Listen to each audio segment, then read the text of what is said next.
case you don't know who I am, my name is Huw Richards. I absolutely love growing vegetables and herbs and fruits. I'm starting to get into flowers, mainly like roses and stuff. And I'm also a GARDENA ambassador for 2023. We were thinking about what kind of talk I could do. There's so many things I love talking about in the garden. I chat way too much about soil, and there's a little bit of soil in here, but not too much soil, you'll be pleased to hear. But I thought something that could actually be quite topical is about the drought and the droughts that we had last year. And even though I'm from Wales, I was in the official figures of within a drought zone. So people will say, oh no, you didn't have a drought. I officially did. I can show you the government figures. So I feel like I have some clout, I can actually chat from experience. And I wanted to share some kind of rough ideas, some rough principles to make sure that should a drought happen again, which it could be this year, it could be again in 5 years, but just to be a little bit aware, because the nice thing about gardening is that every season's different.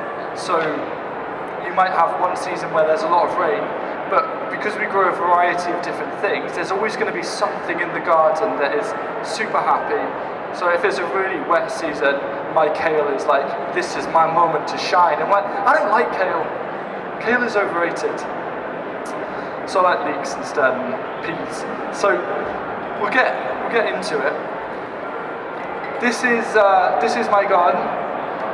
It's a very kind of quintessential kitchen garden. And as you can see, it is very veg-centric, especially at that time of year. That's kind of early June, just as everything's starting to go in. This was when I was beginning to think, hang on a minute, where is all the water?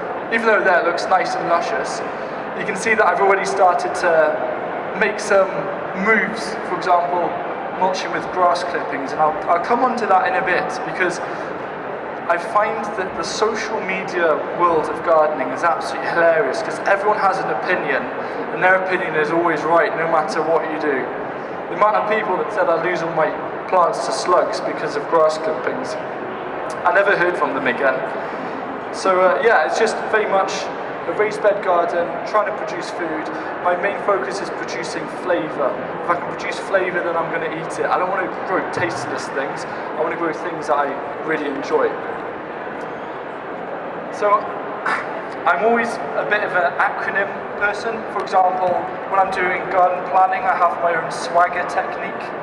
And I thought I should maybe do an acronym for how to conserve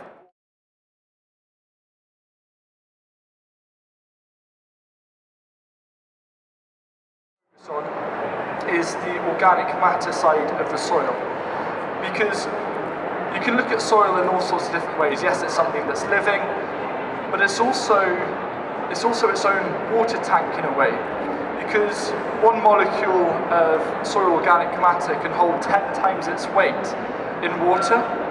And so you've got quite a simple equation where the more organic matter that you add into the soil, the more it's going to be able to hold.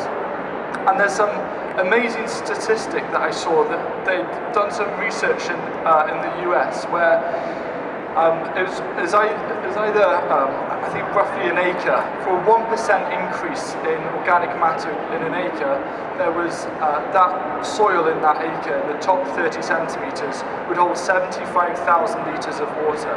So for a square metre calculation, 1% increase of organic matter can increase the amount of water that your soil holds by 18 litres, which is amazing. Because if you've got more water in the soil, and also organic matter is great for actually retaining and holding on to water in the first place, it's good to think about that and to also protect it.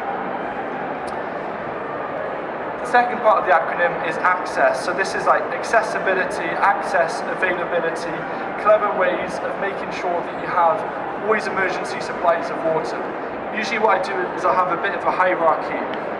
I will always prioritise my seedlings first, because my seedlings are so precious and I have to look after them. So my seedlings will also always be the first port of call if they need a watering. Because mature plants, because they have a far more developed root system, they're able to survive much longer with much less water. So if I look after the plants, that's great. So one thing I like to do is, this is actually, I think it's like an AdBlue container that I washed out. You can do it with milk cartons. Every single garden has little nooks and crannies where you can't always fit a plant in, but you can start to put kind of stocks of rainwater around the place. It's amazing how quickly that can add up, because that there is about 5 litres, so that's half of a full average watering can. The other thing that's important to think about access and availability is to look more at roof spaces. So roofs are amazing at capturing water, and there's a very simple calculation that you can do. What you do is you get roof space in meters squared times your annual average rainfall in millimeters, and that gives you the amount of potential litres that you can get from a single space. So let's say you have a garden shed that's 2 by 3 meters, so that's 6 meters square, and on average you get 1400 millilitres of rainfall a year. Well, that 2 by 3 size shed can save over 7,000 litres of water just off the roof. And if you want to think about that in watering cans, that's 700 watering cans of water that you can save. And so what you want to think, you want to get a bit of a nesting mentality. You get a lot of water from kind of October through to January. That's kind of the main phase. So you want to nest as much water as possible and find ways where you can hide it. And of course, grey water is massive, because when you start getting into a hose pipe man, you want to make sure that you've got your nested sources of water. So even though people will think you're cheating, you're not, because you're prepared. The next part is about variety, to utilise a variety of different techniques. There's this thing to always bear in mind whenever you're gardening. No two gardens are ever the same. There's a lot of people who watch my videos and they think they can just copy everything that I do and it's going to work. Sadly, that isn't it. If you understand the principles but also understand your space, then it's about adapting. And this is some fennel that I was growing during the actual drought itself, and I got these amazing big fennel bulbs that I honestly don't think would have happened without putting down that initial layer of grass. So in terms of a variety of different techniques, you've got two sides of the story. You've got the techniques that can add organic matter, for example mulching or chop and drop. I love doing chop and drop. And again, don't worry about slugs. You can actually use slugs to your advantage. If you're terrified of slugs and there's dry weather, well, what slugs want is darkness and moisture. So sometimes what I do is in the evening I'll water the bed and I'll put down a load of planks, and then the next morning I turn it around, and very conveniently all the local slug population has said this is my patch, and I'm like, no it's not, it's mine. So other things, for example, soaker hoses and micro drip as well. What you're doing is you're concentrating where the water is going. Whenever you're watering a mature plant, never water from the top so it's all draining off the leaves. You want to get to as close as the base as possible so the water goes down into the roots. And really at the end of the day, it all comes down to efficiency. So most of the time when I recommend when to do watering is actually really early in the morning before it gets too hot, so it gets a chance for some of the water to go into the ground. However, I actually flip that on its side when it comes to drought-like conditions. What I actually do, and a lot of people might dispute me with this, but it worked for me this year, is to water kind of later in the evening when the sun is starting to set, because what happens is you don't get that increase during the day of temperature and sunlight. You have the whole of the evening, the whole of the night for the water to go down. So you want to think, what is the easiest thing that I can do that makes the biggest impact possible? The other side of that again is usually when I'm watering seedlings, for example here, I'll water just quickly over the top during normal weather.